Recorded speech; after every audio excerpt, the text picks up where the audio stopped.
Boa tarde a todo mundo. Meu nome é Cláudia Salles. Eu sou gerente de sustentabilidade aqui do IBRAM, do Instituto Brasileiro de Mineração.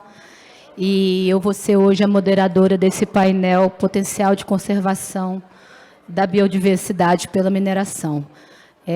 A ideia aqui hoje é ter uma discussão e uma conversa bastante rica, né, e fluida e dinâmica com especialistas sobre o tema, participantes tanto do setor da mineração, como também outros setores produtivos, né? A gente está com um colega da Cenibra aí dando o reporte da informação em relação ao setor de florestas, e também a academia e pessoas relacionadas ao terceiro setor em relação a esse tema, né? Um pouco da dinâmica desse painel. Esse painel vai ter duração de 1h30, né? E começando agora, não sei, 16 e alguma coisa, 16h15, colando do relógio ali do Ricardo. A nossa dinâmica desse painel, a gente vai fazer 2 blocos inicialmente. Um primeiro bloco com a participação de um projeto que o IBRAM está em curso em relação a essa temática de potencial de conservação, e a participação do professor Ricardo, trazendo aí a visão da academia, a parte de construção de indicadores para a gente fazer a contabilização desse potencial, e um segundo bloco com as experiências das empresas. Como dinâmica, a gente vai propor que as perguntas sejam feitas por escrito, né? No bloquinho do caderno da Exposibram, vocês têm aí os folhetos, então eu peço que vocês façam as perguntas e nos encaminhem aqui para a gente finalizar ao final de cada um desses blocos.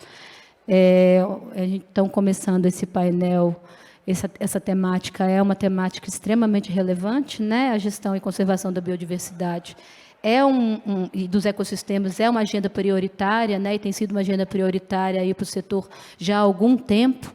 Inclusive, ao longo desses dias aqui da Exposibram, esse tema de conservação de ecossistema, conservação da biodiversidade foi citado várias vezes, e tem toda uma relação vinculada e direta, né, com a nova agenda ESG e com toda a questão do processo de governança, de transparência, de reporte e prestação de contas, né? Então, ela é muito importante de ser trazida e debatida aqui nesse espaço do Exposibram. É fato que o setor de mineração, como qualquer setor produtivo, ele causa impactos diretos e indiretos, e quanto mais remota é a área, né, quanto mais remota e sensível, maior é a magnitude desses impactos. Ao mesmo tempo, o setor ele é um grande, né, um importante agente de conservação da biodiversidade e dos ecossistemas, né? Por exemplo, aqui no quadrilátero ferrífero, né, esse dado é um dado da Universidade Federal de Viçosa, a mineração ocupa em torno de 3% do território, e quase 70% do território são áreas preservadas, e potencialmente, né, parte dessas áreas são preservadas ou conservadas devido à atividade mineral. E, em termos de proporção, a mineração ocupa, né, dentro do espaço geográfico do território nacional, 0,04%. Né? Esse dado é um dado do IBGE. E é importante falar também que esse tema de conservação da biodiversidade ele é também presente na própria agenda ESG do setor mineral. Hoje, esse tema é parte de um dos GTs, né, dos 12 eixos temáticos da agenda ESG, especificamente no GT de mitigação de impactos ambientais, que tem a temática de conservação como um dos seus compromissos, né? E a parte da avaliação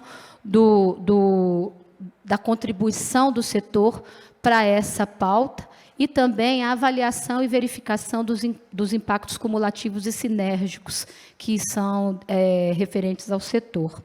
Além disso, esse GT ele traça uma meta, né, a partir de um indicador avaliado de áreas impactadas sobre áreas protegidas sobre áreas impactadas, e uma meta de aumento de 10% em relação a esse percentual, com a linha de base de 2020. Então, diante disso, né, entendendo a importância desse tema, eu já queria aqui chamar para a fala o Carlos Escaramuza. O Carlos Escaramuza, ele é biólogo, consultor sênior da Flexus Consultoria em Sustentabilidade e Biodiversidade, um amigo e um parceiro nosso aqui do IBRAM, para falar um pouco sobre a experiência dele em relação a essa temática de conservação. Eu sei que ele tem bastante experiência, e trazer essa experiência e avaliação dele em relação a esse estudo. Carlos, prazer te ver, espero que você esteja bem, e seguimos juntos aí. Então, a palavra é tua, Carlos. Estão me ouvindo bem? Estamos. Legal, gente. Primeiro, Cláudia, super parceira, amiga, obrigado pelo convite de estar nessa mesa. Queria cumprimentar você e os colegas aqui, cumprimentar todos os nossos colegas da mesa, o Jacinto, a Flávia, o Tiago e o mestre Ricardo Rodrigues. Eu, infelizmente, tive uma cirurgia no começo do mês, tive uma intercorrência pós-cirúrgica, e eu estou preso em São Paulo, isso que eu não estou com vocês aqui.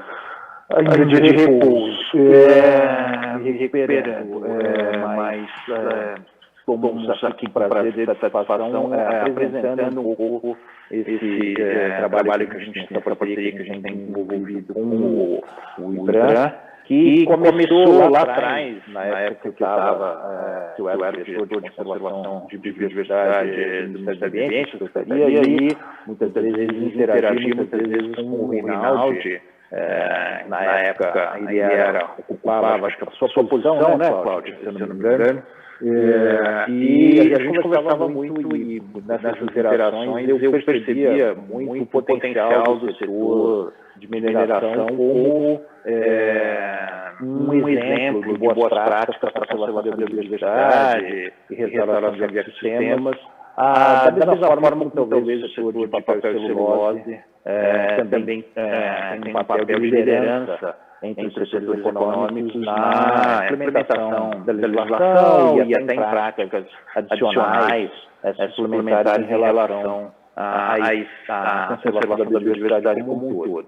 Mas, ao contrário por exemplo, o setor de papel e celulose, a gente ainda não tinha um inventário que pudesse aquilatar qual era a contribuição do setor como um todo. E essa acho que foi um pouco o germe dessa ideia lá atrás, que a gente teve a oportunidade de ir acalentando e desenvolvendo com a Cláudia em muitas interações, de tentar começar a fazer o primeiro retrato de qual seria a contribuição da conservação para a conservação e recuperação da biodiversidade e a contribuição da natureza, das pessoas, dos ecossistêmicos, das áreas de outorga e mineração. E a gente tem desenvolvido essa ideia, experimentado tudo isso. A ideia então, é construir uma base de dados que possa servir como um processo de monitoramento a longo prazo da contribuição agregada do setor como um todo. Vinícius, pode passar para o próximo, por favor? Então, os executores são duas empresas de consultoria, a Flexus, que é a empresa que eu lidero, junto com a Artplan, que é uma empresa referência aí no setor de geoprocessamento, da componente de análise e uso da terra, dessas análises de outorga que a gente vai detalhar um pouco logo em seguida. E aqui o nosso parceiro, e está usando todo o seu poder de chamamento, o seu convening power aqui para mobilizar o setor, é o IBRAM. Vamos passar para o seguinte. Então, introdução, a gente já tem essa ideia, algumas definições que foram feitas no começo da primeira pesquisa, então está trabalhando com um escopo temporal de 1985 a 2020, com um foco depois da reforma do Código Florestal e estabelecimento da Lei da Proteção da Vegetação Nativa em 2012. A gente sabe que essa relação entre a área impactada e a área respeitada, no caso de Minas, a comunicação também do parceiro importante da IBRAM nesse processo, que é o Júlio Ferreira, Nery Ferreira. Essa relação pode ir de 1,4 a 1,3. E o objetivo, então, é fazer um primeiro levantamento, estabelecer as bases do processo de monitoramento de longo prazo do conjunto dessas contribuições das áreas das empresas associadas. Daí, coletar dados, entender, qualificar os dados, especialmente aqueles ligados às regras legais, APPs, RPPNs e advindos desses compromissos para a região geográfica da Mata Atlântica como um ensaio para que a gente possa aprender e estender esse mesmo tipo de abordagem para as outras regiões geográficas do país. Vamos passar para o seguinte, Melissa, por favor. Então, o objetivo é analisar o papel atual e o potencial de conservação e restauração da vegetação ativa, determinada, através de um conjunto de indicadores, de forma conjunta com o IBRAM e seus associados. Próximo. A gente começou com um levantamento inicial, tentando entender qual era o conjunto, uma parte do universo que a gente ia avaliar. A gente usou bastante o portal da Jazida para levantar e fazer esse primeiro levantamento dos outorgas, né? Estabelecemos como critério para esse primeiro ensaio voltado para a Mata Atlântica os 17 estados, a lavra autorizada, e escolhemos um grupo de commodities iniciais, 6 grupos de commodities que são listadas: água, rochas fundamentais, ferrosos, metais preciosos e fertilizantes necessários para aprender com esse primeiro setor, investigar a possibilidade de expandir para outros grupos de commodities mais à frente, a partir desses aprendizados iniciais nesses grupos de commodities pré-selecionados. Vamos seguindo, Melissa, por favor. Então, a gente elaborou, basicamente, são 3 grandes fases, né? Elaboração do questionário, detalhamento do escopo, geografias, variáveis, períodos vão ser avaliados, a definição do método de levantamento dos dados, caracterização do questionário, identificação dos alvos, incluindo os detentores dessas informações desejadas, né? O foco principal são os departamentos associados à sustentabilidade dessas empresas e, eventualmente, órgãos ambientais associados ao processo de licenciamento dessas atividades. Vamos passar para o seguinte. Então, a gente teve toda uma primeira etapa de avaliamento do IBRAM, identificação das características. A gente está sempre trabalhando em conjunto, como a Cláudia já mencionou, com o GT de sustentabilidade do IBRAM, que é uma acompanha mais perto e tem servido para a gente testar as principais hipóteses e as principais escolhas que a gente está fazendo ao longo do processo. A gente elaborou um questionário, aplicamos um grupo teste que eram os associados que fazem parte do GT de sustentabilidade.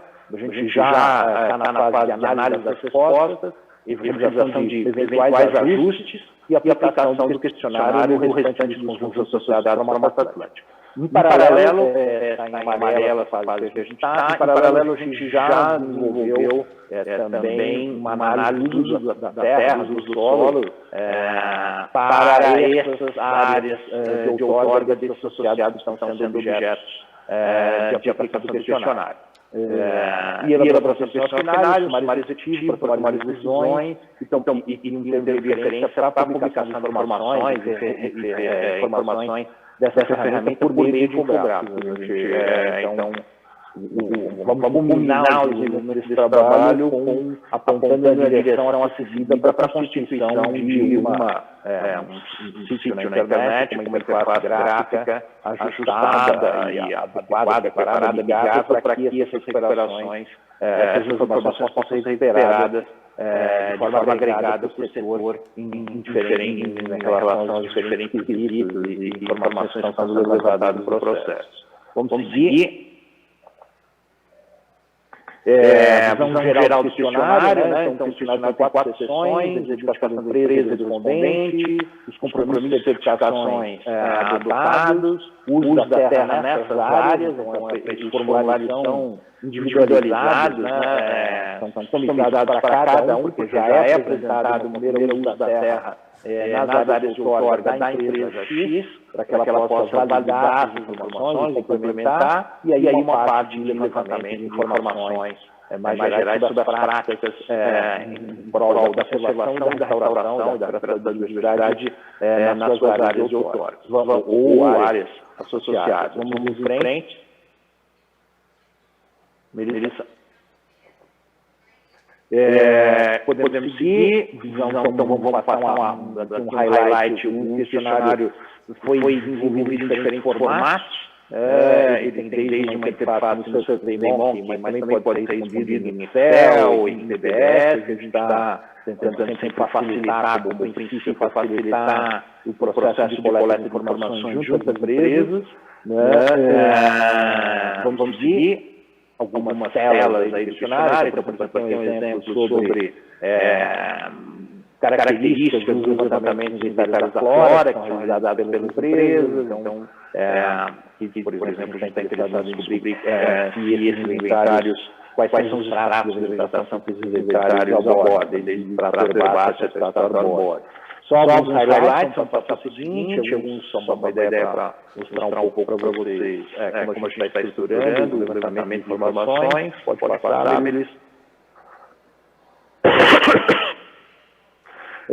Então, identificação, existe um departamento, alguns exemplos de perguntas na notação A, então, existe um departamento específico para essa área, qual o tamanho da equipe, são que tipos de relatórios são elaborados e publicados, existe um comitê de sustentabilidade, esse monitoramento em relação às práticas ambientais é ampliado e estende à cadeia de experimentos.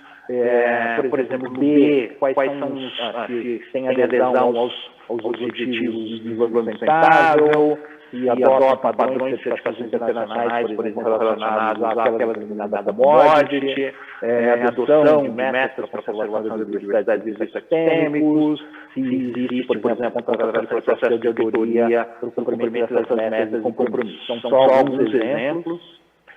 Melissa, eu não me lembro de se você puder também até complementar quantas perguntas são no total. Acho que é uma informação que a gente acabou de não me lembro da cor. 80 perguntas, divididas nas 4 sessões. Vamos seguir. Aqui o exemplo da seção C, então, identificação das áreas dos processos levantados por meio do mapa individualizado. Então, cada empresa recebe um mapa de uso da terra. E aí é perguntado se existem outros dados de sensoramento remoto complementares, né, existentes, por exemplo, imagens de alta resolução.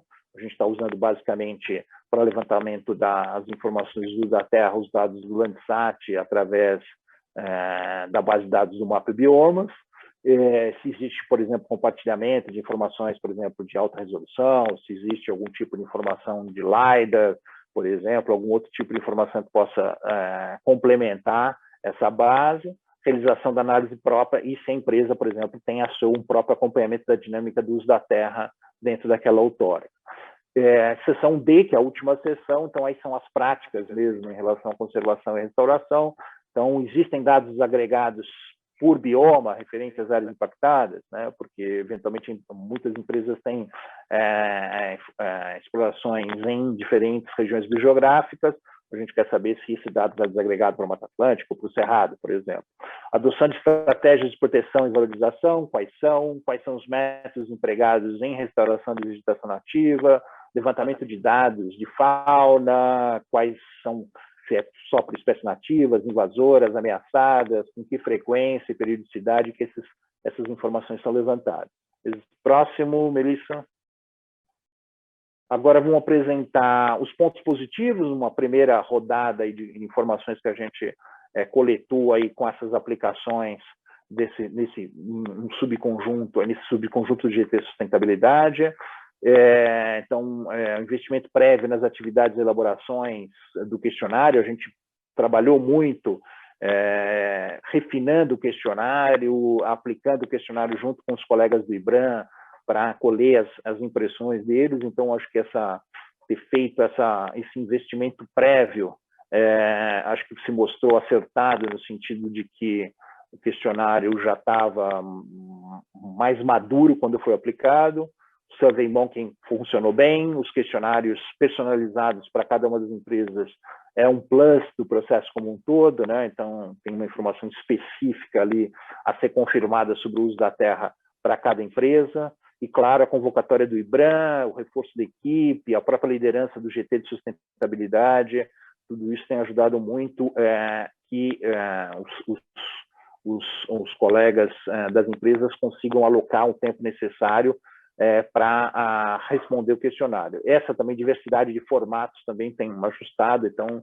a gente se adequa aí a maior facilidade, seja numa planilha, editor de texto, no SurveyMonkey, você pode fazer, preencher o questionário da forma que for mais simples para você. Vamos seguir.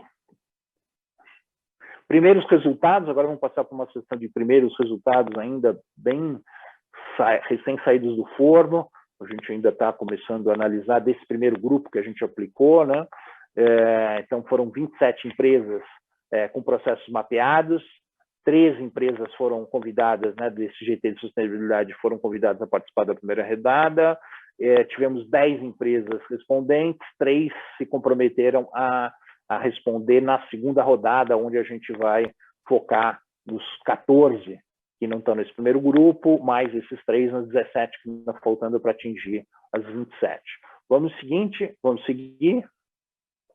Então, alguns primeiros resultados: 100% tem algum tipo de política ambiental de sustentabilidade, 100% possui um departamento específico para a área ambiental de sustentabilidade, 90% fazem algum tipo de restauração vegetal, com plantio de espécies arbóreas, 90% realizam publicação de relatórios de sustentabilidade, práticas ambientais, 80% tem equipes com mais de 7 pessoas, possuem um comitê de sustentabilidade, monitoram sua cadeia de suprimentos quanto às práticas ambientais e 80% aderiram aos ODS. Vamos seguir. Isso são só um pick and cherry, né, uns highlights que a gente escolheu aqui, só para ir mostrando um gostinho do que vem pela frente. Não é o resultado como um todo. Pode passar, Melissa? 70% tem gestão adotam um padrão normativo próprio e regulamenta a gestão de biodiversidade, 70% possuem dados de sensoramento remoto das outorgas, 70% adotaram a criação de RPPNs como estratégia de proteção e valorização, 60% tem a realização própria de análise sobre dinâmica do uso da terra, 60% adotam a condição da regeneração natural como estratégia de recuperação, 60% realizam a criação de corretores de conectividade, interligando os remanescentes. 50% caracterizam as fisionomias vegetais na área de manejo florestal, 50% possuem planos específicos de gestão de biodiversidade para as suas unidades individualizadas.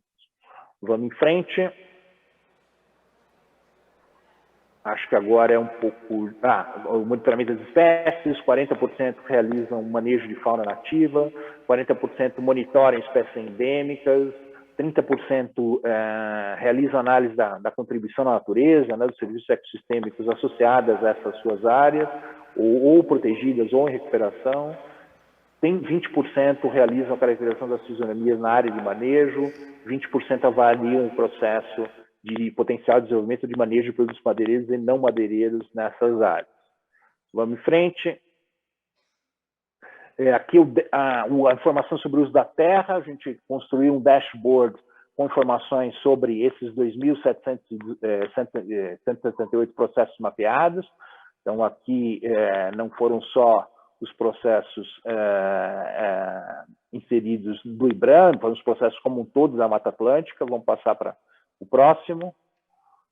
Esse dashboard, então, tem possibilidade de apresentar algumas informações agregadas. Então, a gente sabe que 15% dos processos minerários estão na Mata Atlântica, do total do Brasil. né, considerando aí o número único de protocolos, aí são 6.247 protocolos salariados, e uma área total de 4,1 milhões de hectares como um todo. Isso desse grupo, né, de 6 commodities que a gente avaliou, aquelas 6 que a gente mencionou lá no começo. Água, fertilizantes, ferrosos, não ferrosos, e rochas ornamentais e preciosos. Desses 15%, 31% são associados do IBRAM e 58%,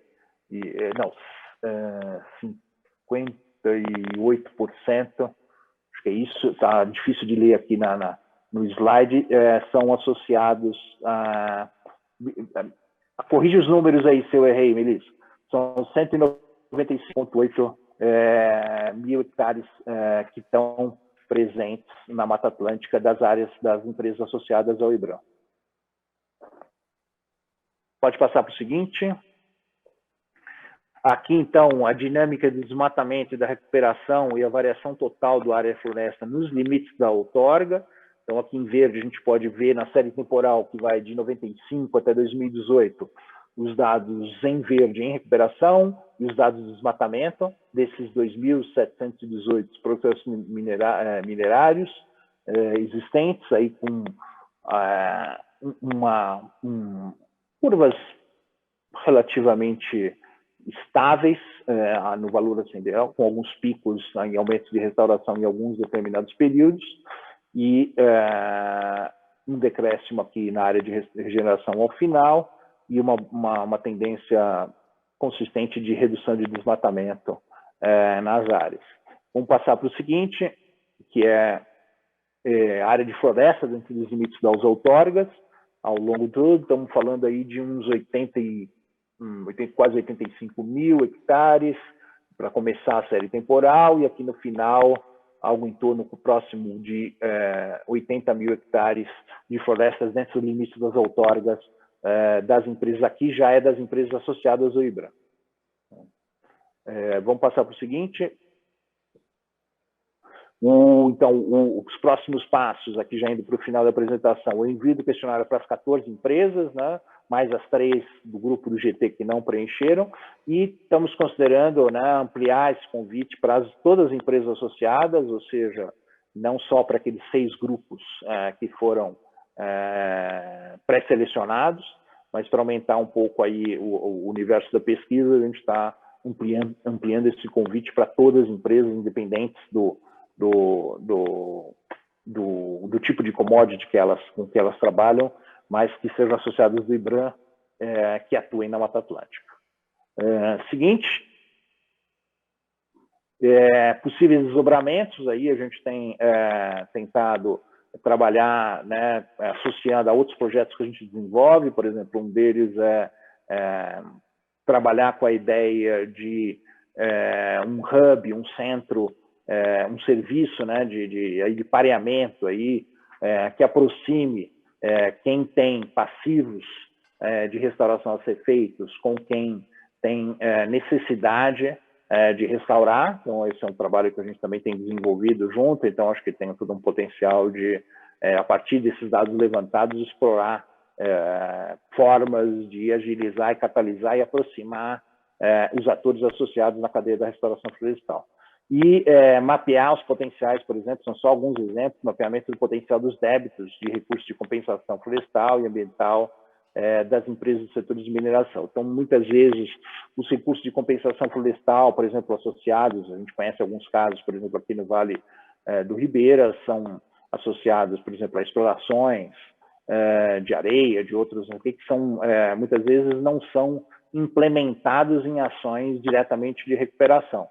Então, a ideia é que alguns desses taxas ou termos de convite, por exemplo, estejam hoje sendo aplicados de outra forma ou possam ser orientados para ações específicas de restauração florestal através desse processo de aproximação das partes interessadas aí dentro da cadeia da restauração florestal. Acho que esse é o último, né, Melissa? O último claro.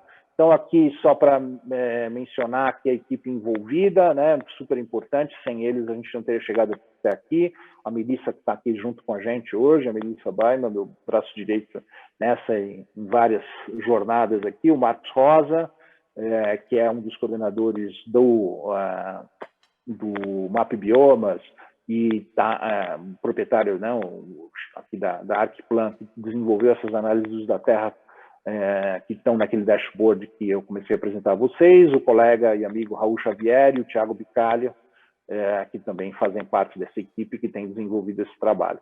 Então, é isso, a gente agora vai continuar no levantamento das informações. Ficou claro nessa primeiro levantamento que existem poucos ajustes a serem feitos no questionário, algumas questões de formatação, esclarecimento. O questionário está maduro para ser aplicado para as outras empresas e para que a gente possa aí sim fazer uma análise estatística das respostas do questionário como todos e estar aqui em condições de apresentar para vocês a finalização desse projeto numa próxima edição do Expos IBRAM. Acho que é isso, gente. Obrigado eu não sei se eu vou tentar aqui até ficar mais um pouco, assistir a apresentação dos colegas. Se eu estiver me sentindo bem, eu vou ficando até o final.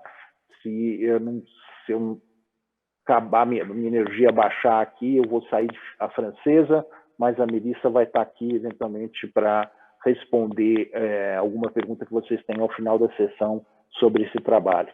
É isso, Cláudia. Obrigado pelo convite. Oi, Carlos. Obrigada pela apresentação. Você aumentou só a minha expectativa em relação, para mim também, saído do forno mesmo, porque eu também, alguns dados desses acabando, eu também estou vendo pela primeira vez, né? Porque acabou de sair do forno mesmo, né, Carlos? Então, só aumentou minha expectativa com relação a esse trabalho, que vai ser muito bacana. Aí, diante disso, eu já queria passar a palavra para o Ricardo. Ricardo, vamos falar a sua fala, né? O Ricardo Ribeiro Rodrigues, ele é professor titular da Exalc USP e ele vai fazer uso da palavra agora. Fica à vontade, Ricardo.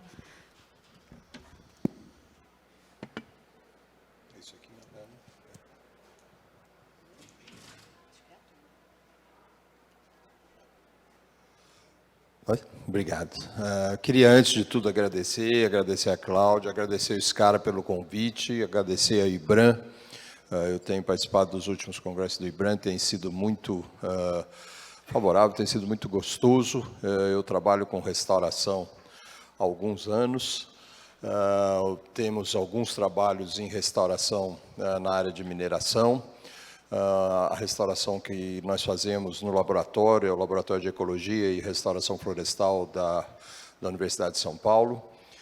Ele está dentro de um programa que chama Programa de Adequação Ambiental e Agrícola de Propriedades Rurais. Nesse programa, a gente já fez restauração nos últimos 30 anos de 40 mil hectares. Então, temos experiência em restauração aí em várias situações. E eu vou mostrar aqui para vocês algumas questões que a gente acha que são importantes para a questão do setor minerário, né? Então, o setor minerário pode hoje estar contribuindo na década da restauração, restaurando biodiversidade e provendo serviços ecossistêmicos, e é isso que a gente vai tentar demonstrar um pouquinho nessa fala. Por que eu falo isso, né, da contribuir com a década da restauração? Nós todos estamos acompanhando a questão das mudanças climáticas, ela está aí, ela existe, não é fake. Então, por favor, fiquem atentos a isso. Esses são alguns cenários. Esse é o cenário observado do IPBS, que mostra essas alterações. Isso, considerando todos os cenários que nós temos. Isso aponta, não? Será que aponta? Acho que não, né? Ele aponta? Não, tá. Então, tem aí os cenários. Esse é o cenário, vamos dizer, o cenário mais... se a gente considerar que a gente vai conseguir segurar a emissão de gases de efeito estufa numa condição muito baixa, então que a gente chama de cenário, vamos ter 1,9 de aumento de temperatura, baixa, intermediária, alta e muito alta. Então, nenhum dos cenários é positivo, e logicamente a gente vai tentar segurar nos cenários mais baixo, ou pelo menos baixo, para que nós não tenhamos muitas alterações. Mas pelas condições que nós estamos indo, é muito provável que a gente esteja mais perto do intermediário e talvez até do alto nessas condições. Então, nós precisamos de soluções para a retenção desse carbono. e, logicamente, o Brasil ele pode ser um dos grandes contribuidores com isso na questão, por exemplo, de restauração de áreas degradadas. O Brasil tem um enorme potencial minerário, vocês sabem bem disso, né? Gerando muito emprego e renda, então aí os destaques de algumas regiões. Esse é um levantamento feito, né? 327 iniciativas, e dessas iniciativas, 43.500 hectares de áreas restauradas. Isso é um levantamento da Aliança para a Amazônia. E aí nós temos alguns exemplos, né? Vão todas as metodologias de restauração, desde restauração passiva, mas a restauração passiva, aquela que eu não preciso fazer nada, logicamente ela cabe apenas em algumas situações do setor minerário, aquele que você não degradou muito. Nas situações onde eu degradei muito, mas ainda tem algum potencial de regeneração natural, é o que nós chamamos de restauração assistida, ou seja, eu aproveito a regeneração natural e apenas adiciono algumas ações para acelerar esse processo. Então, a gente fala da condição de adensamento, eu preencho os vazios que não foram naturalmente preenchidos e enriqueço isso fazendo a contribuição para a biodiversidade. Então, essa é uma das metodologias. E a terceira metodologia, para as áreas que efetivamente foram muito degradadas, é o que nós chamamos de restauração ativa. Não fui eu, fui eu? Voltou. Restauração ativa. A primeira questão que eu quero discutir com vocês está nesse slide. Nós só vamos ter sucesso nessa restauração, provendo serviços ecossistêmicos e principalmente restaurando biodiversidade, se nós escolhermos adequadamente a metodologia para ser usada em cada uma das situações de degradação.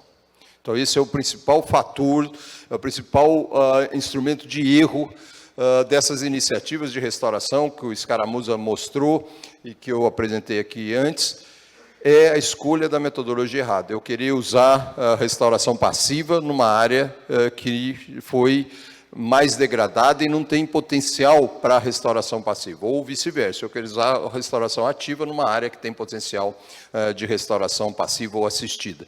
Então, esse é o principal aspecto.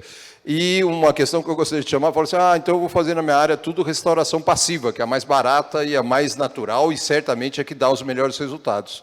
Seria ótimo se nós pudéssemos fazer no Brasil inteiro só restauração passiva.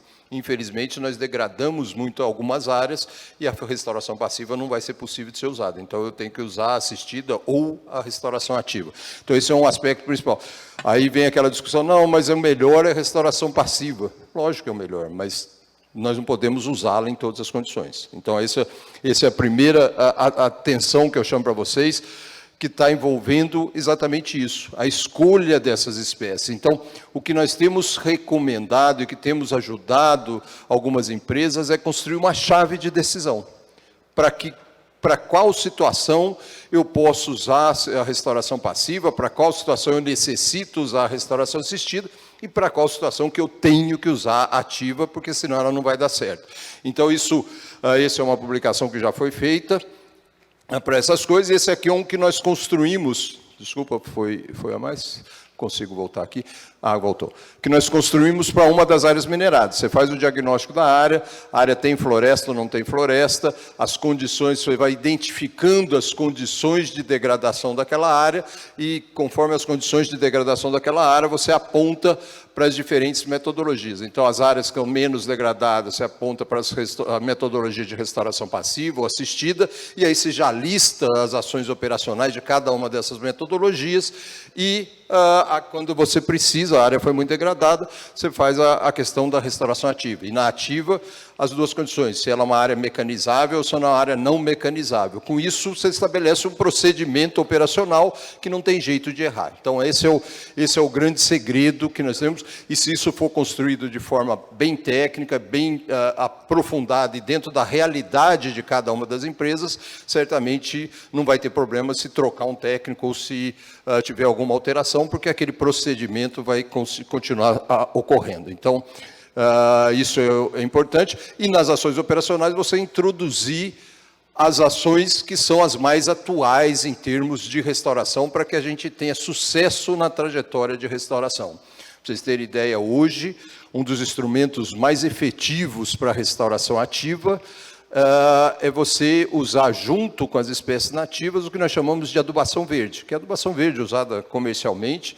Então, nós usamos na entrelinha adubação verde, por quê? Porque a adubação verde me ajuda no controle das gramíneas exóticas e diminui absurdamente o custo da restauração, já que eu tenho que voltar muito menos vezes nas áreas de restauração. E essa restauração verde, essa adubação verde vai sair naturalmente da área, já que são espécies que não suportam o sombreamento. Então, fazer restauração também exige ciência. Isso aqui é uma deposição de um topsoil na taboca, com 6 meses, numa situação de restauração ativa.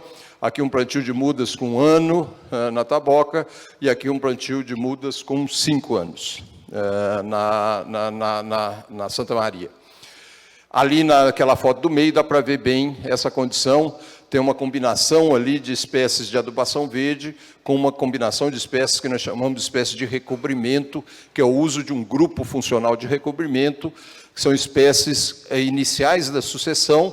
Não são só as pioneiras e não são todas as pioneiras. Por quê? Porque são espécies que necessitam fazer o recobrimento da área no curto prazo.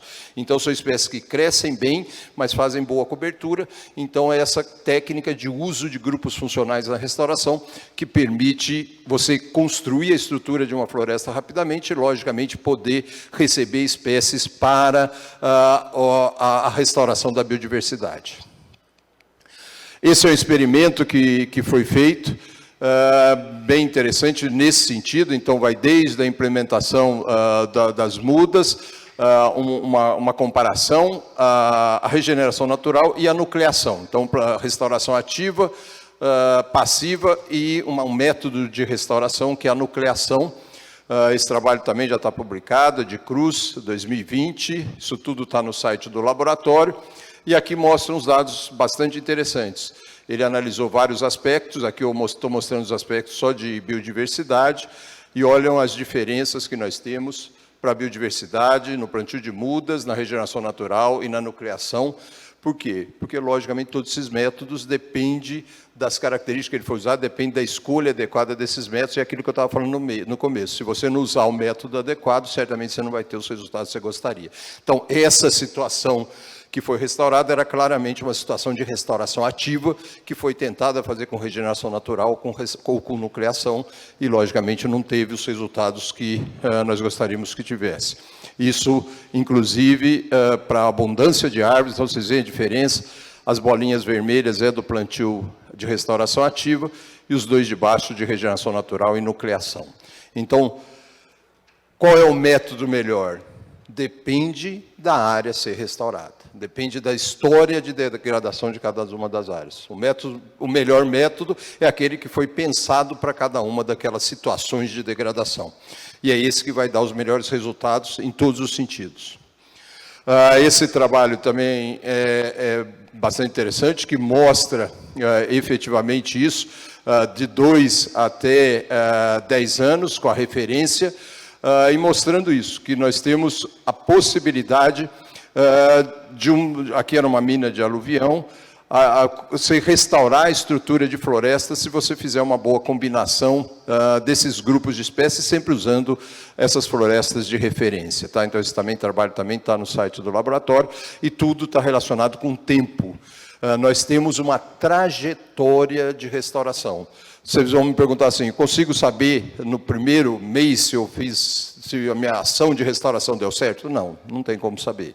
Mas eu consigo saber, depois de 1, 2, 3 anos, se você está na trajetória de sucesso de uma restauração, através da avaliação desses aspectos. E o que é a trajetória de sucesso? É exatamente o que nós estamos falando. Ó. Eu começar lá com 2 anos, ela acumular os descritores com 5 anos, e depois os descritores com 10 anos, 15, 20 anos. Eu preciso monitorar até 20 anos? Não preciso monitorar. Se eu demonstrar nos primeiros anos que eu tenho todos os extratos, que eu tenho a biodiversidade que eu quero, e que isso está está acontecendo naquela floresta, eu consigo demonstrar isso cientificamente e posso apresentar para o órgão ambiental falando, essa floresta vai dar certo se não acontecer nada nela, e logicamente eu não vou deixar acontecer nada nela, como fogo ou outro tipo de degradação. Tá? Esse é um trabalho bastante interessante, aqui mostrando essa questão da importância de uso de uma chave de decisão. Essas são áreas usamos 3 descritores aqui, riqueza de espécie e densidade de espécie, e isso está relacionado com o tipo de mina. Olha os resultados que você tem, uma mina que é de piso de lavra, ou washing plant, ou rejeito seco, você vai ter resultados completamente diferentes em função dessa história de degradação diferente de cada uma das situações. Chegando nesse aspecto dos serviços ecossistêmicos possíveis de restauração, que eu particularmente acho que é muito pouco explorado para o setor minerário. O setor minerário faz muito restauração, nessas iniciativas nós estamos falando 43 mil hectares, o levantamento que o Escaramuza está fazendo, nós vamos saber efetivamente desse número, qual que é a contribuição do setor minerário para a questão da restauração. E se nós estamos fazendo restauração, nós estamos fazendo sequestro de carbono. Então, esse aqui é um exemplo de um trabalho que a gente acabou de publicar sobre sequestro de carbono, mostrando a potencialidade aqui para todos os biomas, a potencialidade de sequestro de carbono nas nossas áreas de restauração em função da idade. Então, se você tem um projeto bem feito de restauração, ele vai acumular mais carbono até que uma floresta natural regenerada. Por quê? Porque eu estou fazendo ações de restauração, estou incrementando ações de restauração, estou fazendo adubação, estou fazendo controle de competidores, que acelera o processo de sequestro de carbono. Então, isso está bem resolvido e, logicamente, vocês teriam uma contribuição absurdamente importante para a questão da década da restauração, quebrando esse paradigma de que a mineração só degrada. A mineração faz um monte de benefícios em termos fazendo a recuperação dessas áreas, e aí eu chamo muita atenção. A mineração tem um impacto grande, algumas um impacto bastante elevado, mas certamente são todas localizadas. Então, se eu pensar em termos de área, em termos de extensão, a maior degradação do Brasil é certamente a agricultura e principalmente a pecuária. Então, o setor minerário é quase nada nessa história ou nessa abundância de degradação que nós temos no Brasil, e é só ver nos últimos anos como é que isso tem acontecido. Então, o que eu entendo é que o setor deveria usar esse discurso de uma forma diferente. Nós degradamos muito, mas também recuperamos, e recuperamos com qualidade. Aí que vai depender desse aspecto, recuperar com qualidade, trazendo todos os benefícios, não só em termos de sequestro de carbono, mas os outros benefícios. Aqui, os modelos preditivos de estoque de carbono, incremento anual. Então, a restauração é sim, por isso que a ONU decretou como a década da restauração, porque é sim dos melhores instrumentos para nós segurarmos todos os impactos das mudanças climáticas, ou pelo menos amenizarmos os impactos das mudanças climáticas. Ricardo, vamos... Tá. E aqui, só para terminar, então, mostrando esse acúmulo de carbono em função das idades que nós temos, tanto das plantas adultas como das jovens. Então, nós precisamos ter os vários estratos dentro da floresta, mostrando a recuperação. Esse é um trabalho mostrando a recuperação abaixo do solo. Nós estamos falando ali só acima do solo, então quanto que eu acumulo de carbono abaixo do solo, e é muito interessante, é pelo menos 30% a 40% do valor que eu acumulo acima, eu estou acumulando abaixo do solo, e esse nem é medido, nem é considerado hoje, isso tudo está publicado, e aqui mostrando um trabalho que foi interessantíssimo, mostrando a questão da contribuição da restauração para a infiltração da água no solo. Vocês olharem ali, o terceiro é a floresta, o do meio é a restauração e o primeiro a pastagem, mostrando que a floresta, em vários aspectos, está quase semelhante à da floresta, a restauração está quase semelhante à da floresta. Então, mostrando que a restauração faz sim um papel de aumentar a infiltração da água no solo, contribuindo para a questão de segurança hídrica, que tem sido muito debatido no Brasil. E esse um trabalho mostrando o papel da restauração na polinização. Então, trazendo o serviço ecossistêmico de polinização, não só das próprias espécies florestais, mas das culturas que estão no entorno. Aqui mostrando, então, que nós temos as áreas restauradas em vermelho e as florestas naturais em azul, onde vários dos descritores desse serviço ecossistema de polinização e dispersão estão muito parecidos a florestas de referência. Estão mostrando esse papel da restauração nesse sentido. Tudo isso que a gente fala e faz, a gente tem feito um esforço enorme de fazer o que nós chamamos de publicações não acadêmicas. Então, vocês vão achar quase tudo isso que eu falei em vídeos dentro do laboratório. Se depois vocês usem isso, se puserem no vídeo no YouTube com esses títulos, vão aparecer todas essas metodologias que eu estou falando. E a intenção nossa é uma democratização do conhecimento científico. Então, mostrar que a ciência pode, sim, sustentar boas políticas públicas, inclusive dentro de uma empresa. Tá? Então, é isso. Muito obrigado e estou à disposição. Obrigada, Ricardo. Excelente a tua fala. Eu vou fazer, nesse primeiro bloco, então, só para a gente fechar, né, dar uma dinâmica diferente, algumas perguntas para você e para o Carlos Escaramuza. Não sei se ele ainda está com a gente aqui, mas também deixo aí à vontade, quem tiver perguntas e quiser trazer o papelzinho e aproveitar, mas também não fique tranquilos que a gente pode fazer essas perguntas também ao final. Eu não sei se o Carlos ainda está com a gente online, se vocês puderem colocar. Não está mais, né? Oi? Não, estou online, sim. Estou aqui. Ah, Carlos, ótimo. Então, eu vou, em cima do estudo que você apresentou, eu queria saber a respeito dessa apresentação, né, a respeito desse estudo que a gente está construindo aí em parceria com o setor, se já está incluída nessa avaliação, né, a análise de uso da terra e quais as principais, né, percepções e feedbacks que vocês perceberam nesse primeira leva de aplicação do relatório. Legal, obrigado, Cláudio. A gente, sim, o uso da terra já está nessa primeira formação, ele faz parte do questionário, né? Cada empresa recebe um material para responder, incluindo essa análise do uso da terra. A ideia é que a empresa possa validar aquelas informações ou complementar com outras análises, verificar se aqueles números estão fazendo sentido da parte do uso da terra. A gente, os principais aprendizados assim, que a gente acumulou dessa primeira fase, né, eu gosto sempre de aplicar questionário em dois momentos. Primeiro, aprender um pouco com ele, aí fazer os ajustes e aplicar para o conjunto total dos respondentes. A gente percebeu que a ideia que a primeira vez que a gente fez isso, enviar em diferentes formatos, foi bastante positiva. Então, das 10 empresas, 7 utilizaram o SurveyMonkey, outras utilizaram arquivos offline. Mesmo assim, as empresas que utilizaram a ferramenta indicaram ter sido positivo o acesso ao PDF. Então, a empresa estava com o SurveyMonkey, mas tinha o PDF para poder ter uma ideia do questionário como um todo, né? Às vezes, quando você está fazendo SurveyMonkey, você não consegue enxergar todas as respostas como um todo. Então, acho que foi positivo isso, elas terem esse acesso. A gente entende também que é fundamental para um questionário dessa complexidade um tipo de um help desk, né? Acho que isso ficou bem claro no processo, né? Por telefone ou por WhatsApp ou também por e-mail.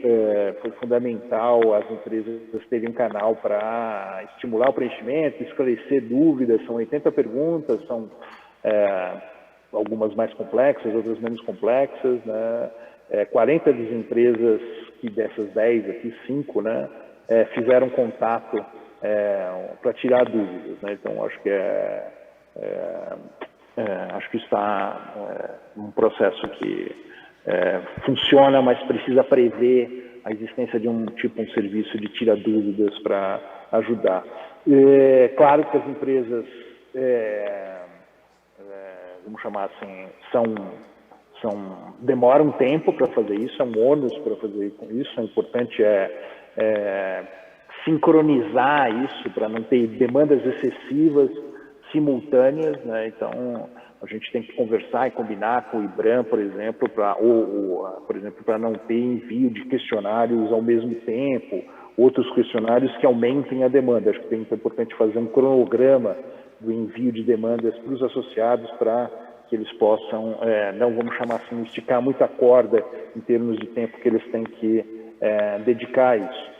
E a gente entende que, como existe um conjunto de perguntas que são mais associadas à empresa como um todo, futuras aplicações do questionário para outras áreas, se a gente conseguir fazer isso rápido, Cláudia, elas vão se beneficiar pelo fato de que as empresas não vão ter que mais responder aquela seção A e B do questionário. Então, elas vão responder só a seção B, que é a seção mais voltada para o que é mais site específico. Então, acho que também tem um ganho se a gente conseguir acelerar a ampliação do questionário para as outras regiões, em termos de redução do ônus para as empresas, tá? Do ônus de tempo alocado.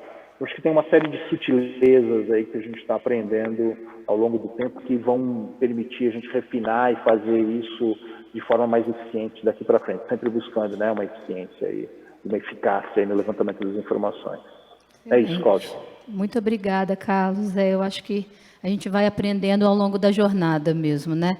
E, Ricardo, com a tua fala, eu fiquei pensando aqui em relação à questão da restauração ativa e até somando com a conversa que a gente estava tendo ali na mesa do alinhamento, né? Essa questão da gestão da paisagem e a importância da gente participar a comunidade nesses processos.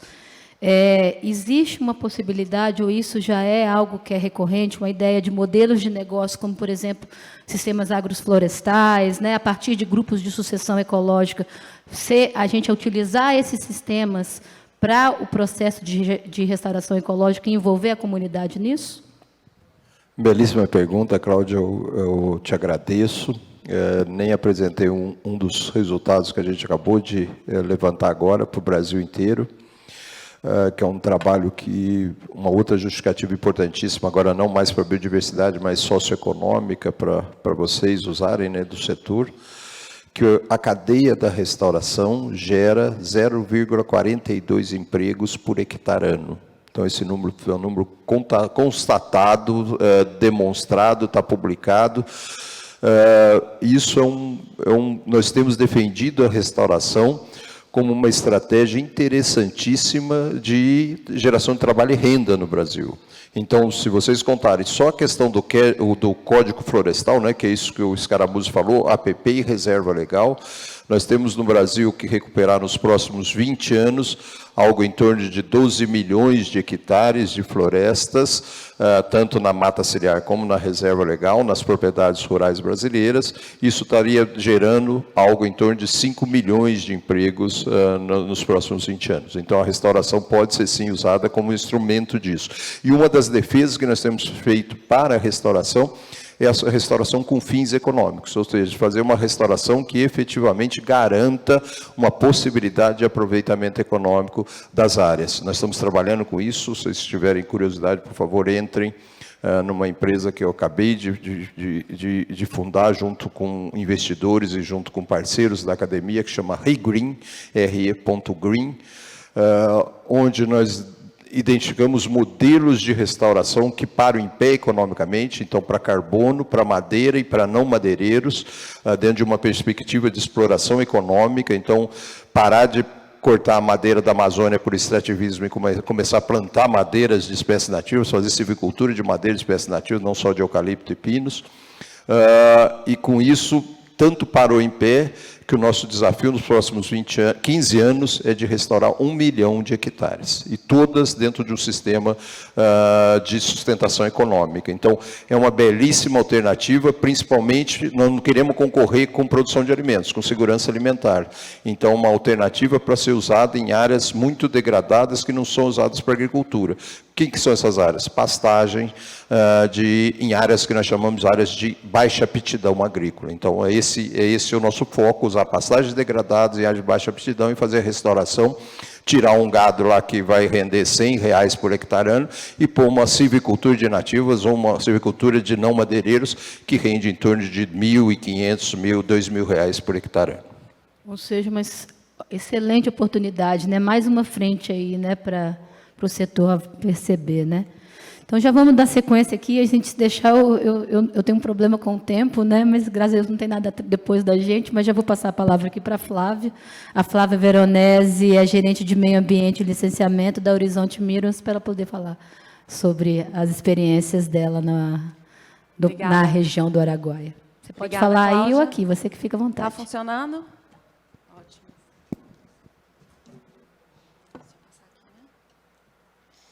Pessoal, boa tarde. Cláudia, meus colegas aqui do palco, obrigada, um prazer revê-los, conhecê-los também. Obrigada pelo convite, Cláudia. Eu estou muito satisfeita de estar aqui representando o Horizonte Mineros. É uma empresa muito jovem de mineração, onde a gente está localizado no estado do Pará. Vamos agora, daqui a poucos meses, se tudo der certo, inaugurar o Projeto Araguaia, né, que está em construção hoje no município de Conceição do Araguaia. E a temática que eu trouxe hoje, né, é exatamente o nosso plano de ação da biodiversidade. Obviamente, é um plano que está em fase de detalhamento, né? A gente apenas começou, né? Botamos o pezinho agora na área do projeto, né? Embora muitos anos já de estudos, né? E começamos, de fato, a implementar, construir em maio desse ano, né? Então, eu vou passar muito rapidamente, é uma coisa muito high level, assim, viu, gente?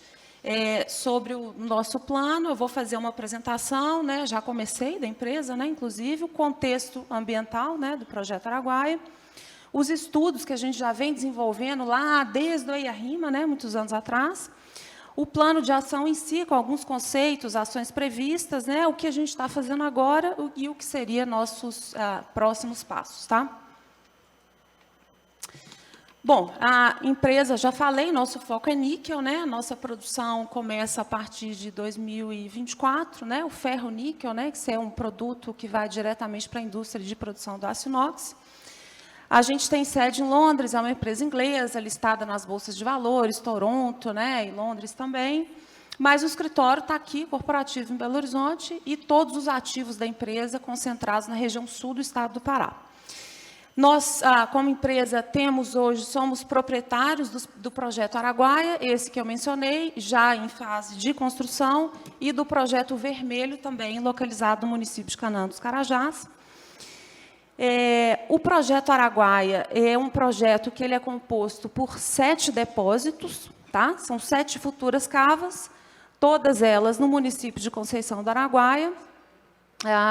Uma cava satélite, que a gente chama de Vale dos Sonhos, que é um importante depósito também, que entra em operação mais adiante no nosso plano de lavra, que está no município de Xinguara, também na região sul do estado. O projeto tem uma adutora de água de 11 quilômetros e uma linha de transmissão de 122 quilômetros, que vai conectar a nossa subestação com a subestação de Xinguara. O nosso objetivo, né, obviamente, mineração e metalurgia de níquel laterítico, lavra a céu aberto, esses 7 depósitos vão ser todos cavas a céu aberto. O nosso processo pirometalurgia, né, o RKEF, que é um forno rotativo e o forno elétrico, a tradicional metalurgia do níquel, com uma produção estimada de 14.500 toneladas por ano. Tá? Vida útil também estimada em 28 anos. Bom, aqui esse mapinha está localizando a gente. Nós estamos, então, aqui embaixo, dentro essa linha externa, seria uma combinação da área de influência de todas essas áreas do Projeto Araguaia, levando em consideração a cava remota, os 7 depósitos aqui no sul, a nossa linha de transmissão e a adutora. Essa área abrange os municípios, né, de Xinguara, Rio Maria, Floresta do Araguaia e Conceição do Araguaia. Um pouco de contexto, né, ambiental, a gente está dentro da bacia, está muito perto do Rio Araguaia, né, se traçarmos ali uma linha reta, né, a gente está a mais ou menos 25 quilômetros do Rio Araguaia, delimitados, né, nas bacias aí do Rio Pau d'Arco, etc., né, e também, como eu falei, o 8º depósito no município de Xinguara, ambos, né, na bacia hidrográfica Araguaia-Tocantins. A área é caracterizada, né, por diferentes regiões fitoecológicas, né, aqui a gente vê alguns exemplos, né, essas fotos são tiradas lá do site, né, floresta ombrófila densa, aberta e também cerrado, é o que a gente observa na região. Mas também o projeto está localizado numa área de ocorrência, né, de cangas, né, ali que as formações que a gente vê ali são as savanas metalóficas. São fisionomias variáveis, né, campestre, até arbustivas, arbórea. Ocorre, né, sobre os ecossistemas de canga. Ali a gente tem um mapinha à direita, né, a gente vê a ocorrência de canga ali, a distribuição, né, ao longo do nosso país. São raros, né, ocorrem pouco. Lá na área do projeto, elas ocorrem em manchas situadas em meio à fisionomia florestal e são ambientes de alta relevância ecológica, né? Já encontramos espécies raras, endêmicas, né, e novas para a ciência, inclusive. São considerados, né, ecossistemas raros, né, e ameaçados no Brasil, havendo poucas centenas, né, de quilômetros quadrados desse hábitat aqui, normalmente em altitudes mais elevadas, não necessariamente o nosso caso, a gente está ali na cota 200 e pouquinho, 30, né? Na área do projeto, predomina a fisionomia campestre, destacando essas gramíneas aí das famílias Poácea e Cipacerácea. Bom, aqui um pouquinho de número, gente, do projeto também, somando todas essas áreas, né, que eu descrevi aqui, os depósitos, planta, linhas de transmissão, adutora, nós ocupamos aí um footprint total de 1.700 e poucos hectares, 70% dessa área são hábitats modificados, né? Quem conhece o sul do Pará, ali já para perto do Tocantins, conhece bem, né, predominância da agropecuária, a gente estava falando disso agora mesmo, né? Fronteira da soja chegando também, né? Temos ali fragmentos de floresta muito espalhados ali, todos desconectados, né? Em geral, são as reservas legais, né, das propriedades. 23%, 24% são os hábitats naturais, as florestas, e a savana metalófila ocupa aí mais ou menos 5% da ADA, do footprint do nosso projeto. Bom, o que a gente tem feito, né, para os estudos que a gente vem conduzindo, né, ao longo dos anos? Desde o estudo de impacto ambiental, né, até hoje, isso lá em 2014, né, já fizemos as primeiras campanhas, os primeiros levantamentos, né, de fauna, da vegetação, conduzimos diagnósticos complementares ainda em 2017, 18, 19 e 20, concluímos o estudo de viabilidade do projeto, né, elaboramos estudos importantes, né, o nosso projeto, gente, ele é 100% financiado. Né? O dinheiro não saiu do nosso bolso, né? Tem alguém emprestando. E quem empresta cobra alto, né? Então, temos padrões elevadíssimos, né, de sustentabilidade. Nosso projeto, quase todos os padrões do IFC, né, são aplicáveis a gente, portanto, a gente já concluiu essa fase de planejamento para incorporar essas diretrizes todas na nossa gestão, no dia a dia, e já estamos incorporando, executando, no momento ainda muito preliminar do projeto, que é agora, né, a fase de obras. Concluímos a avaliação de habitats críticos, o plano de ação da biodiversidade e, como campanhas pré-implantação, né, durante o ano passado, nós já realizamos 2, seca e chuva, para complementar esse baseline que a gente precisa ter da vegetação, da fauna, né, da região. E agora, já em fase de obras, já acionamos todos os programas necessários para a gente controlar todo esse impacto que a gente começou a causar agora. Bom, daqui para o final do ano, a gente também está elaborando o nosso plano executivo, né, onde a gente reúne já todas essas ações que esses estudos todos trazem para a gente, e a gente começar a fasear isso. Agora eu vou fazer o quê? E aonde? O que é mais importante para mim nesse momento, né? Então, a gente vai sair com esse plano executivo também esse ano. Bom, aqui só para ilustrar, né, a gente tem como parceiro RM, né, que está aí com a gente já há muitos anos, trabalhando com a gente nesses temas da biodiversidade. Fora os estudos que eu mencionei, né, também temos uma análise da cumulatividade dos impactos, né, do empreendimento, levando em consideração toda essa infraestrutura que a gente está implementando agora. Bom, poucos dos conceitos, né, do nosso plano de ação para a biodiversidade, todo desenhado, né, segundo o padrão de desempenho número 6, que dispõe, né, sobre a conservação da biodiversidade, gestão sustentável dos recursos naturais. É uma diretriz, né, que a gente está seguindo. Os requisitos variam, né, de acordo com o hábitat. Né? No nosso projeto, nós temos áreas de hábitats modificados, naturais e críticos. Um subconjunto de hábitats modificados ou naturais, né, que a gente está dizendo aqui, críticos, né, a nossa savana metalófila.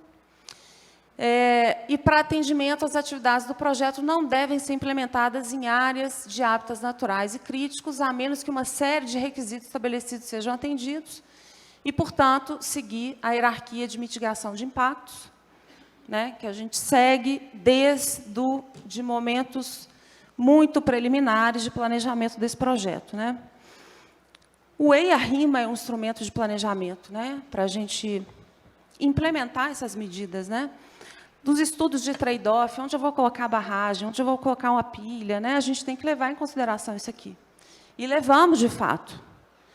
As áreas de habitats críticos que o nosso projeto vai afetar diretamente são áreas que são inevitáveis, que são áreas dos depósitos, né? Estão associadas também à mineralização. Né? Então, as demais áreas conseguimos evitar. Então, o critério é esse, né? De evitar, minimizar, restaurar, para depois a gente compensar os impactos residuais, né, e ter ganhos positivos para a biodiversidade. Bom, aqui tem uma série de ações previstas que a gente já está executando, né, dependendo dos hábitats, se são naturais, para espécies da vegetação nativa, para a fauna também. Uma das questões importantes, né, a gente confirmar a ocorrência das espécies-chave incluídas nos PANs, né, no âmbito dos programas de monitoramento que a gente já está executando, e já temos espécies já listadas, identificadas nas nossas áreas. Bom, que também já falamos, né, que para as savanas, né, a gente tem essas ações, né, de evitar interceptar, né, essas áreas, né, sobrepor as áreas do nosso projeto com esses hábitats. E resgatar propágulos e translocação de indivíduos. A gente vai começar no momento que a gente tiver, de fato, que impactar essas áreas, que não é o caso ainda hoje. E aqui uma série de ações complementares, né, incluindo divulgar as espécies novas que a gente encontrou na área. Estamos firmando parcerias para isso, fazendo publicações. Temos diversos profissionais extremamente especializados que conhecem bastante a região, tá, em parceria com a gente. E também fazendo parceria com quem já está lá há mais tempo, que já conhece o território. Né? A gente vê a ocorrência de cangas ali ao longo de toda a área, o sul, né? No Distrito Mineiro de Carajás, o maior hub de mineração que a gente tem aqui no sul do Pará. E, portanto, fazer parcerias para a gente divulgar essas espécies e encontrar técnicas aí para a sua reprodução nas nossas áreas e, portanto, também conservação. Flávia, se puder finalizando. Vou acabar agora, tá, gente? Pessoal, aqui só ressaltar o seguinte, eu falei com vocês que a gente começou a construir o projeto agora. Nessa fase de obras, a gente vai fazer uma interferência, a gente vai alterar 700 hectares do nosso projeto, estão concentrados em 2 fazendas, que é o que vocês estão vendo nesse mapa. Se a gente somar aqui, nós temos aproximadamente 4.000 hectares. Vamos impactar diretamente 700, mas já temos planos aqui para recuperar cerca de 1.600 dentro dessas propriedades, excluindo as áreas de reserva legal e APPs. Então, não confundimos os requisitos legais, a obrigação, né, que dispõe o Código Florestal sobre as propriedades rurais, e, além disso, vamos recuperar a área. 70% dessas fazendas aí são gramíneas que estão lá, a braquiária, né, se criava boi aqui, né, antes da nossa atividade. E os plantios compensatórios também, que, embora não tivesse sido imposto no nosso licenciamento ambiental, a gente assumiu um compromisso espontâneo de recuperar essas áreas. Né? Então, isso é um planejamento, né, gente? Eu estou começando isso agora. Tá? Bom, para fechar, vou passar bem rapidinho aqui algumas espécies, né, que a gente precisa confirmar nos PANs também, que a gente já está executando os programas para poder identificá-las.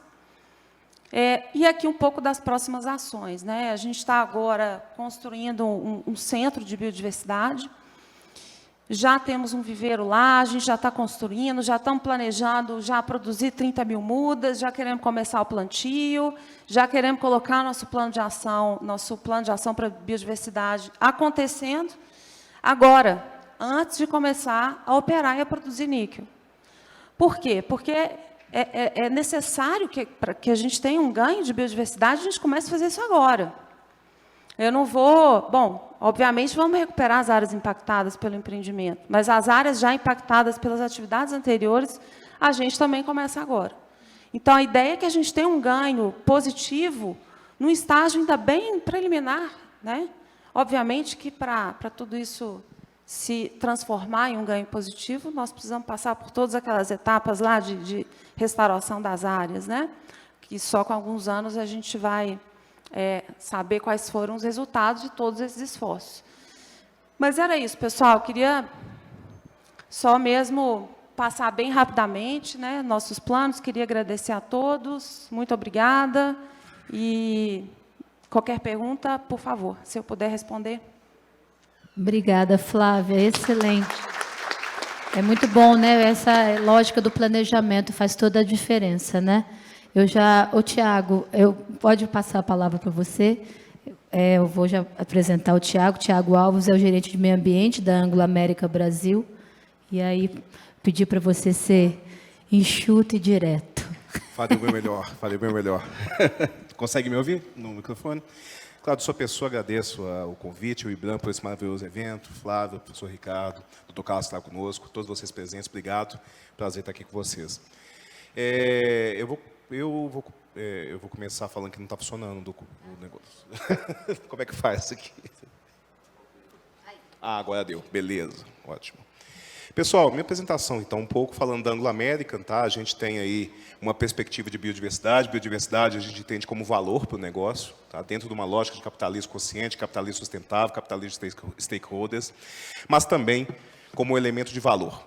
E a nossa visão sobre a biodiversidade está centrada no território, por quê? É do território que extraímos pelo menos 2 dos nossos principais insumos, o minério e a água. E biodiversidade está diretamente ligada à água, inclusive na perspectiva da restauração. Tá?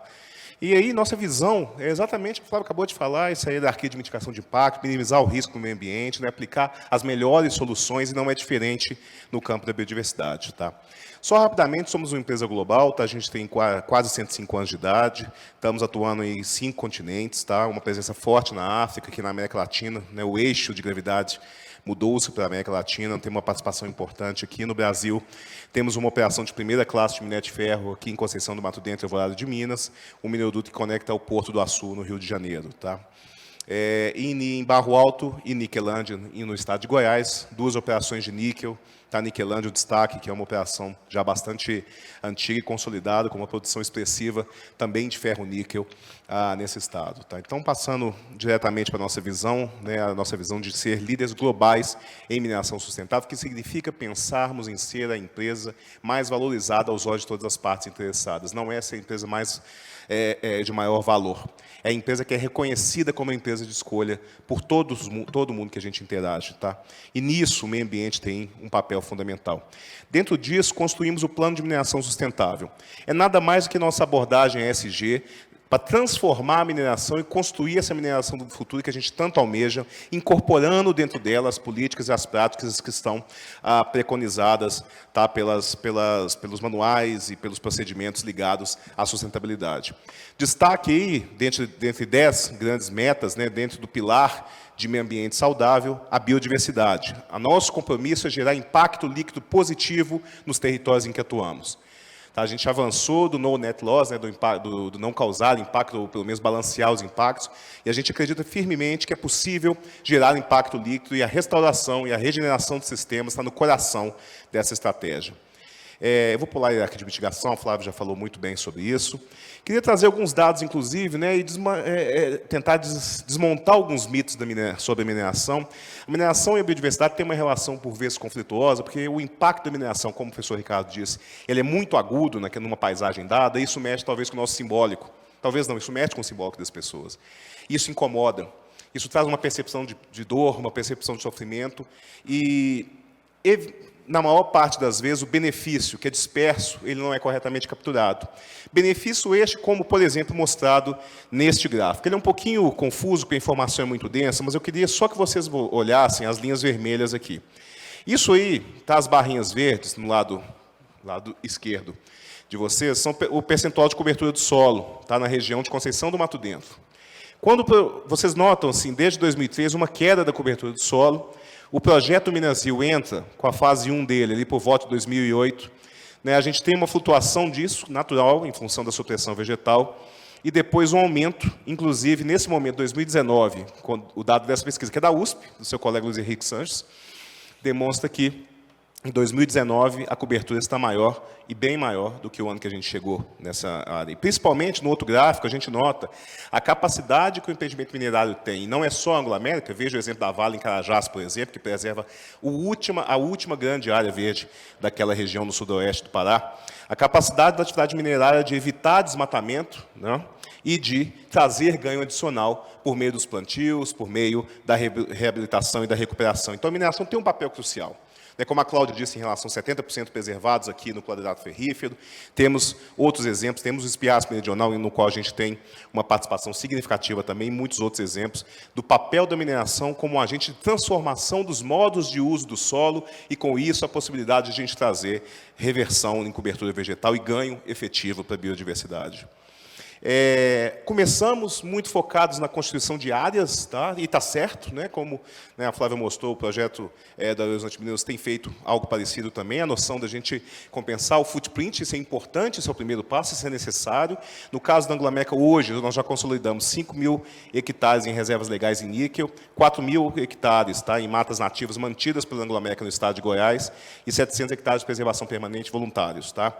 No projeto de minério de ferro em Minas Gerais, tá, a gente tem 15.000 hectares, 15.080 hectares de áreas protegidas, preservadas, tá, sendo isso 31 reservas do patrimônio natural, 3 em processos, com esses 5.600 hectares mostrados aqui no terceiro gráfico, corredores e área de bocaina, voluntários. E isso vai ser substancialmente expandido nos próximos anos, como parte da nossa estratégia de biodiversidade. E a gente entende também que a questão da biodiversidade e da regeneração não pode passar, como também foi dito aqui, por ações exclusivas da empresa. Por isso, em 2014, aderimos ao programa ARPA, o maior programa de preservação de florestas tropicais do mundo. Temos a honra de ser o único doador cooperativo desse programa. E estamos lá junto com organizações do terceiro setor, como a WWF, como o Global Environmental Facility, como o Banco Mundial, como a Fundação Gordon e Moore.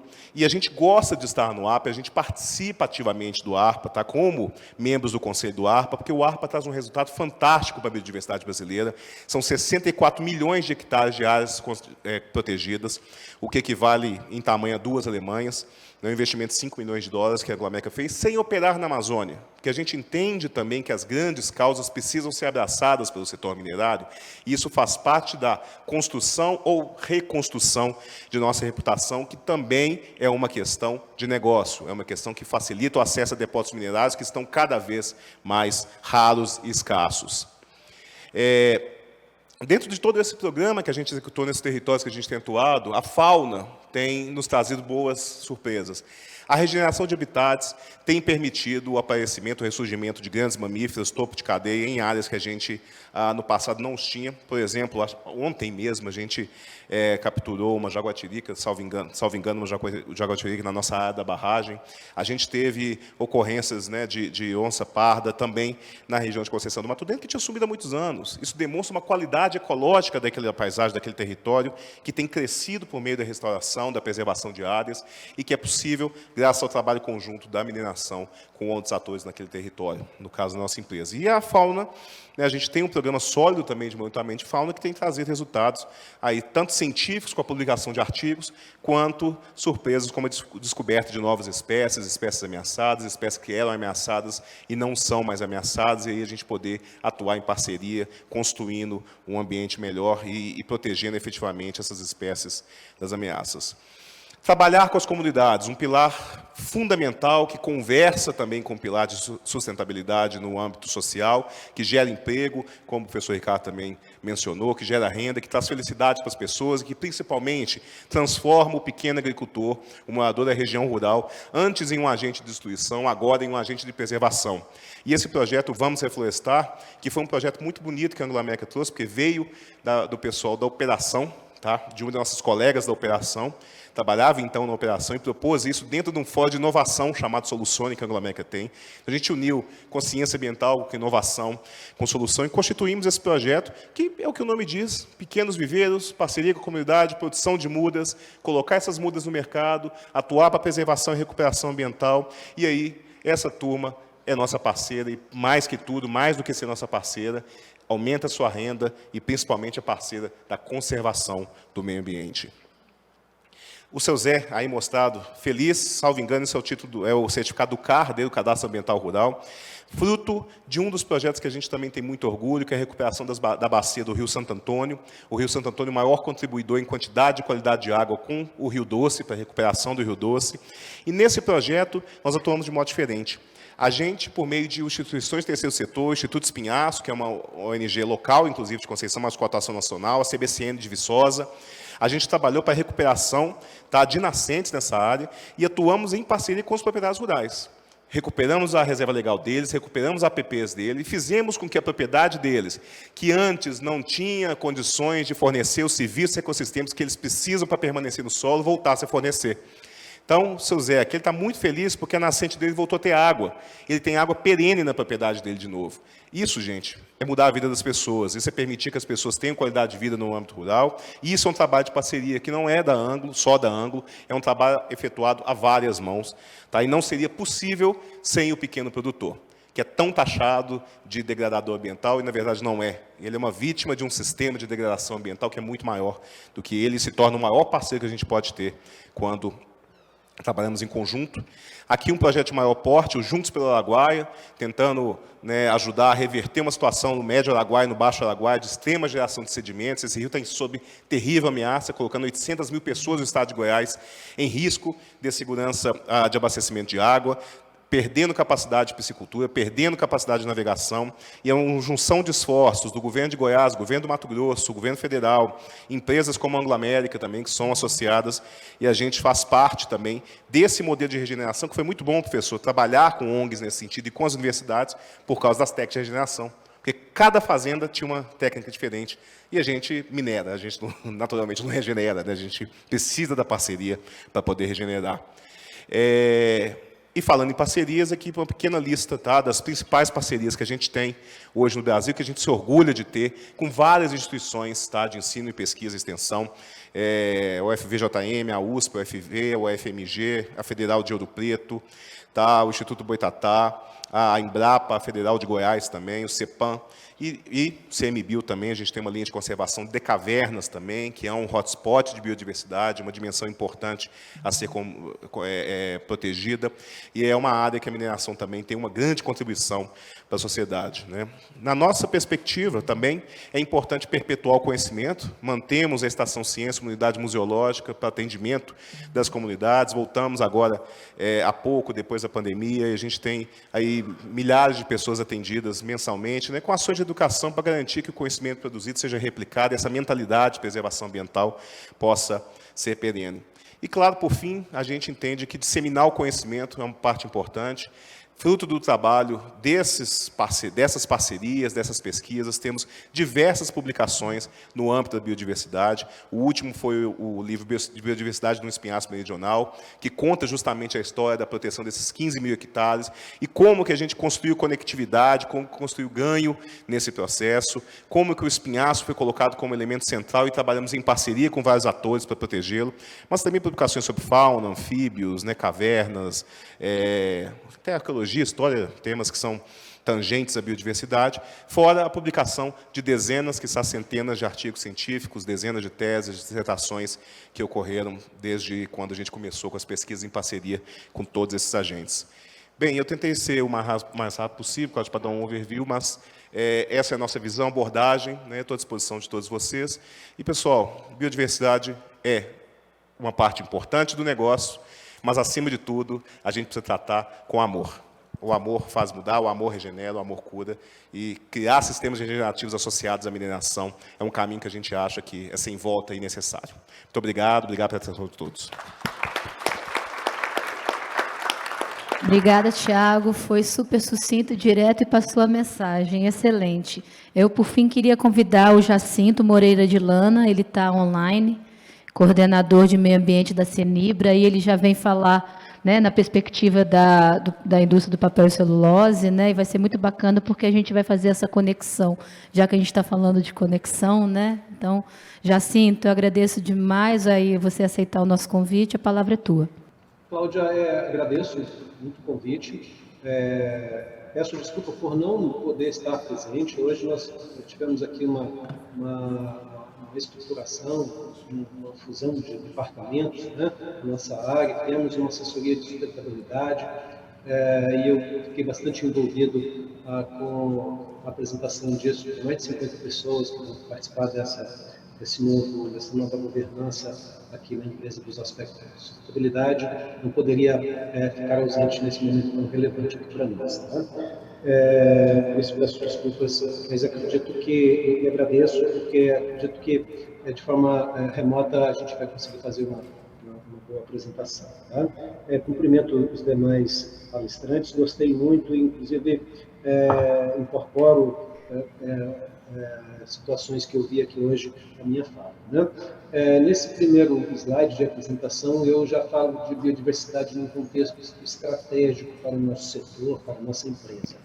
Poderia fazer várias abordagens aqui, como a contribuição do setor, da empresa, sobre restauração, sobre conservação de espécies, os números que nós temos, compromissos, nossas estratégias de biodiversidade, como formação de corredores, estratégias para a paisagem.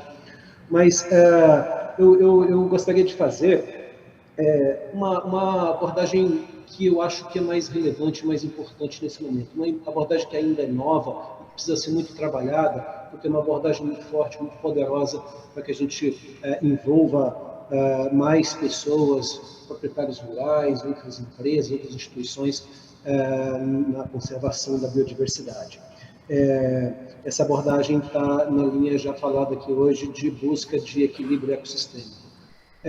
Quem, por favor, Cláudia, está passando os slides para mim? Ótimo, obrigado. Essa foto mostra muito bem o que é um cenário de uso do solo numa empresa de base florestal. Que seja para cultivo de madeira, para qualquer outra coisa, seja para carvão, para a indústria da siderurgia ou para celulose, é dessa forma que acontece. A presença marcante da vegetação nativa, muito bem conservada, junto com as plantações de eucalipto. E essas plantações, de forma geral, essas florestas nativas, de forma geral, muito bem conectadas entre si, favorecendo muito a conservação da biodiversidade. Por favor, mais um clique. Esse slide mostra alguns números da nossa empresa. Tá? Vocês vão perceber que quase a metade das nossas áreas, 41%, são áreas voltadas para a conservação. Isso é muito relevante porque no agronegócio brasileiro, e eu imagino que em qualquer lugar do mundo, não haja tanta conservação como há no setor florestal no Brasil. Aqui na Cenibra não é diferente. A conservação é muito grande. Nós estamos em 54 municípios do leste de Minas Gerais, estamos praticamente todos na bacia do Rio Doce. Tá? Uma única propriedade da empresa está fora da bacia do Rio Doce, e isso representa 1% do total das áreas da empresa, numa bacia muito prioritária para a conservação da biodiversidade. Como falou o professor Ricardo, áreas muito degradadas sobretudo pela atividade de pecuária aqui na nossa bacia, é o cenário mais expressivo que nós temos e muito prioritário para a nossa atuação. Né? Por favor, pode passar a próxima. Esse slide mostra de forma desenhada aquilo que está naquela paisagem. Tá? Percebam vocês que existe aí uma mata nativa e uma plantação de eucalipto. Eu coloquei uma árvore de cada tamanho, porque as árvores de eucalipto, as plantações, parte estão com 1 ano de idade, com 2, com 3 e com até 7 anos, quando ela é cortada e plantada novamente. Então, o tempo todo nós temos plantações crescendo, plantações sendo colhidas. Notem que eu fiz um esforço de colocar aí alguns animais também dentro da plantação de eucalipto e circulando entre a mata nativa e a plantação de eucalipto. Isso é muito relevante para nós. Dê um clique, por favor. Isso nós chamamos, isso tudo que está nesse desenho, nós chamamos de ativo biológico. Na empresa, o nosso principal ativo é o ativo biológico. É um ativo biológico que inclui não só as plantações de eucalipto, mas todas as matas nativas nesse contexto das propriedades da empresa. Por que isso é importante? São essas matas nativas que protegem as plantações de eucalipto. E isso é muito importante para fortalecer a ideia de que floresta nativa, biodiversidade, conservação é muito importante. Por favor, passe mais um. Aqui eu coloco alguns exemplos. Vejam aí, um pássaro, um tico-tico-rei, com um inseto no bico. Na foto abaixo dele, uma aranha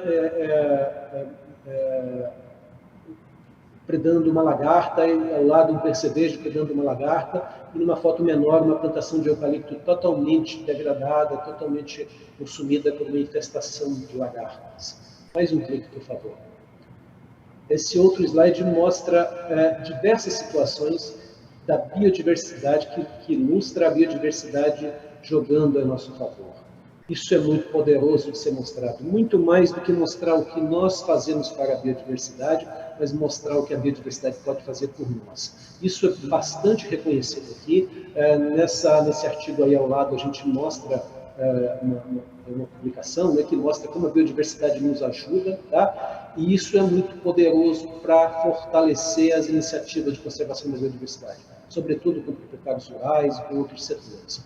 É muito mais fácil de convencer um produtor rural de que proteger uma mata é importante porque ela tem valor para polinizar a sua cultura, seja o café, seja a laranja, seja qualquer outras culturas que dependem da polinização, ou que seja importante para controlar uma praga como a cigarrinha da pastagem, que muitas vezes é controlada por aves, né?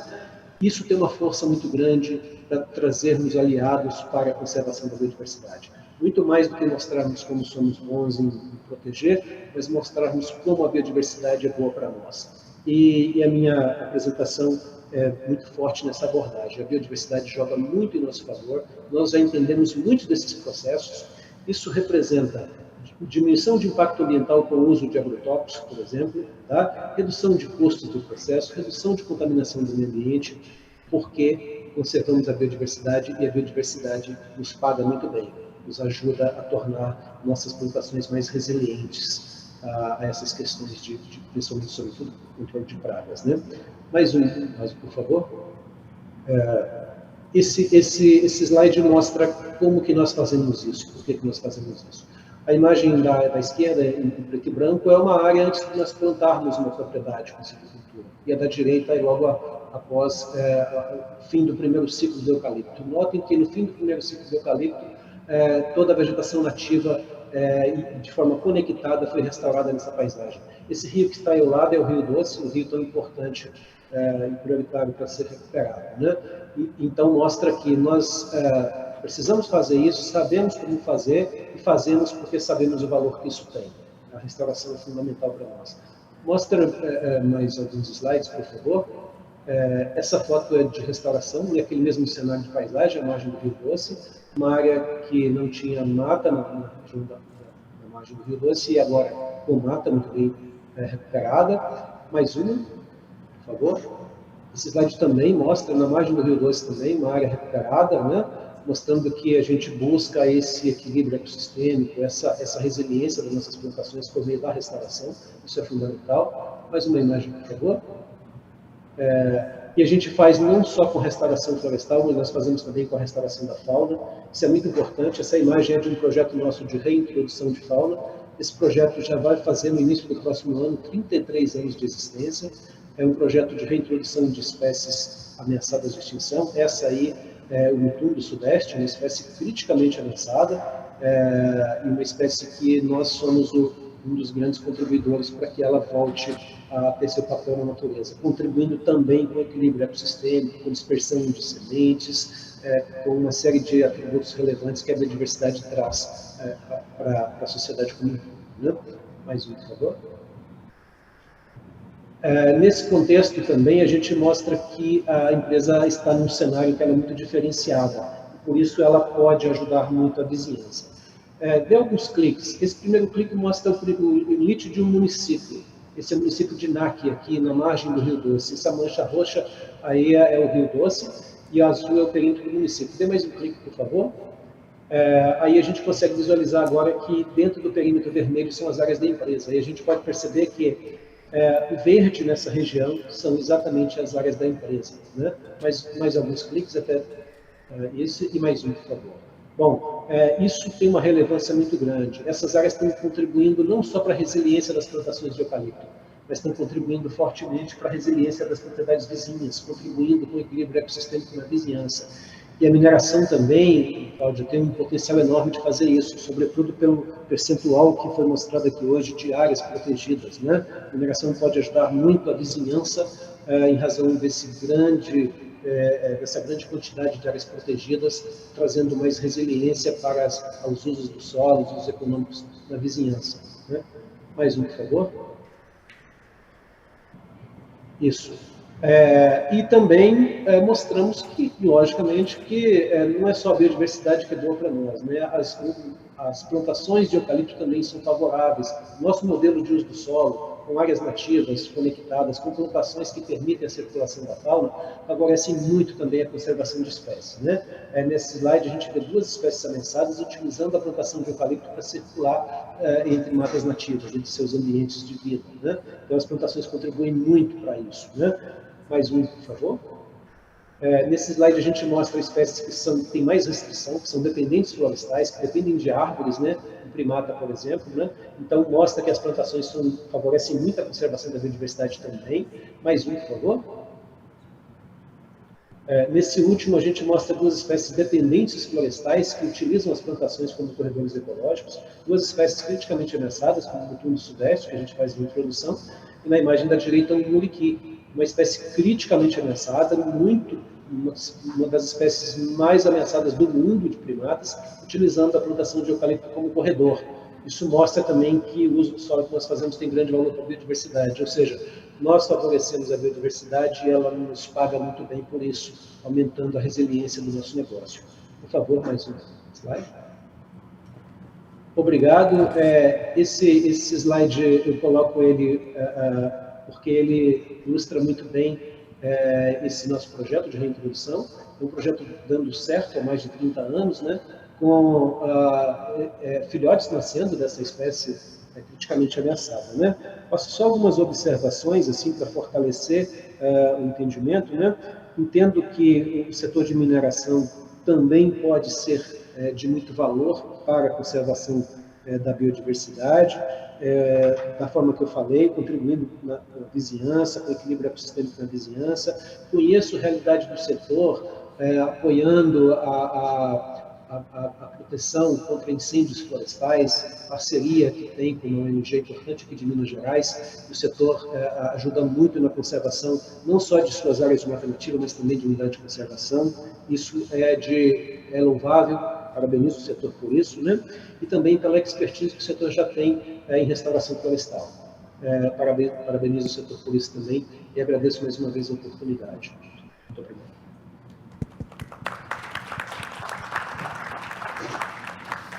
Obrigada, Jacinto. Foi excelente a sua explanação e eu acho que o intuito é essa mesma, né? A gente criar essa troca de experiências, né? A gente perceber e beber da fonte dos setores que vêm fazendo isso, né, com excelência, como é o caso do setor de florestas, e a gente perceber que é uma oportunidade, né? A questão da restauração, o professor Ricardo disse muito bem, a experiência aqui da Anglo e da Horizonte trouxeram isso, né?